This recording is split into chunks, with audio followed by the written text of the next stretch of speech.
Day 16 of Operation Linda Nchi. Kenya's military incursion in Somalia to flush out the terror outfit Al-Shabaab, a group that Kenya blames for a series of kidnappings on Kenyan soil and frequent assaults on its security forces along the common border with Somalia.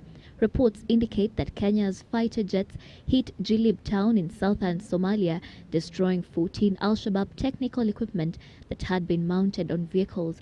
Close to 60 people have been injured in the raid. No civilians were killed in the attack, according to the Kenyan military. Kenya's military spokesman Major Emmanuel Chirchir also confirmed Sunday evening that a top Al-Shabaab leader was hit during the strike. The Kenya Defense Forces are camped outside Afmado and are poised to engage the militia in their bid to capture one of the militants' stronghold. Back at home,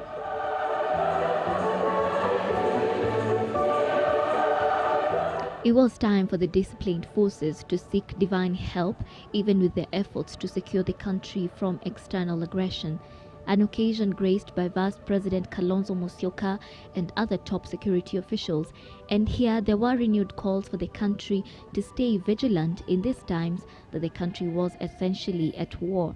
Let us give our full cooperation, knowing that if you fail to disclose a person who behaves in suspicious manner, it could mean the difference between life and death. This is a time that all disciplined services must build and maintain a solid team, both in body and spirit.